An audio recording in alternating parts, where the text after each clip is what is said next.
See this piece of epoxy? It's flexible. You can move it around, stretch it. This is what happens when you put too much epoxy hardener into the AeroMarine epoxy resin. You don't want flexible epoxy because you probably want to use it for a tabletop or to repair your boat. You want epoxy resin that's not flexible, that's hard, that looks a lot like this, nice and clear, not cloudy, that you can't move around, it's really rigid. I'm going to go ahead and tell you how to prevent this from happening today. This is our 321 epoxy resin 3-gallon kit. As you can see, it is 2 gallons of 300 and 1 gallon of 21. They're all very similar sizes. So if you have this kit, you want to make sure that when you start to measure out your epoxy, you pay attention to what is what. So it's a 2-to-1 mixed ratio, so 2 parts of the epoxy resin, 300, to 1 part of the 21. And you're going to make sure that you look at the caps, which have the name of the product written on top. We also have the labels that have the name of the product written on them as well.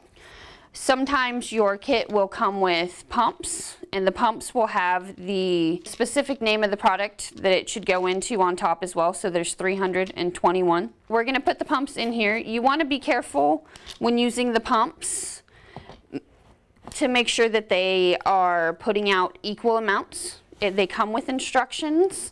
It's going to be 2 pumps of the 300 to 1 pump of the 21. And they should pump out 1 ounce each.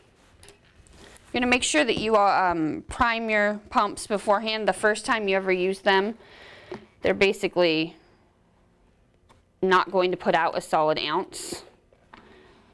So you're just gonna, it takes 2 pumps usually to prime it. You're gonna put that into a waste bucket. You're gonna do the same thing with the 300. They aren't slow. They're meant to go up and down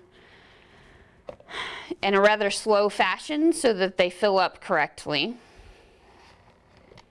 And the 300 takes a little bit more than the 21 because it's a little thicker. Now that they're primed, you can just go ahead and put that in your waste area. So 2 pumps of the 300 to 1 pump of the 21, and you're getting 1 ounce per pump. And so you always want to check, now that you've pumped 2 pumps into a container, you want to look and make sure that it is actually 2 ounces. And in this case, every line on this container is 1 ounce, and it looks very correct. And then you're going to go ahead and pump your 21. You're going to check again, make sure that it's up to the 3 ounce line, which it is, which is good. I'm going to go ahead and show you what it would look like if the pumps weren't correct. Sometimes when your pump is a little older, or if it was not calibrated right or something, you would get more than 1 ounce or less than 1 ounce. And so this is why it's really important to always check and make sure that you have the right amount coming out of the pumps. So we checked beforehand when we did this bottle with this pump, and it was 1 pump, which was 1 ounce. And it looks like this is putting out closer to 2 ounces now. So I'm going to go ahead and show you what the pumps look like. You always want to check your equipment beforehand, make sure that everything looks like it's okay. This pump has a spring in the middle, pops back up great. Everything with it looks good. I'd go ahead and put this into the correctly labeled bottle.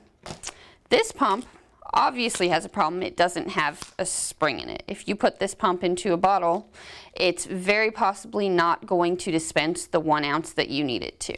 So if that happens, you're just going to go ahead and by hand measure out the 21 to make sure that this is the right mix ratio, and you're going to discard this old pump. Another way that you can measure the epoxy resin is without the pumps, which is basically using a cup like this or any plastic marked cup. You can mark it with a Sharpie or anything that's easy for you, and it'll be 2 parts of the 300 once again to 1 part of the 21, and that is anything, ounces or equal marks on the cup or something.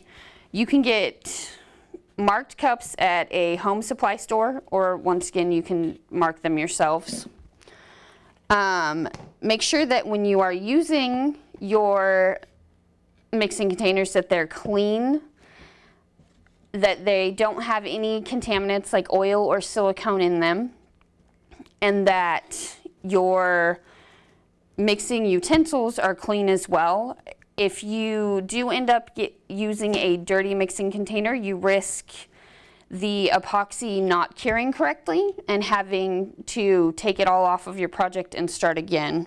Make sure that before you start measuring your epoxy out, that your project is ready. It's sanded, it's cleaned, that you have all of your mixing containers and mixing utensils ready to go. You have your gloves on, and you're ready to pour the epoxy as soon as you're done doing the double mix and pour method that we recommend for the epoxy resin.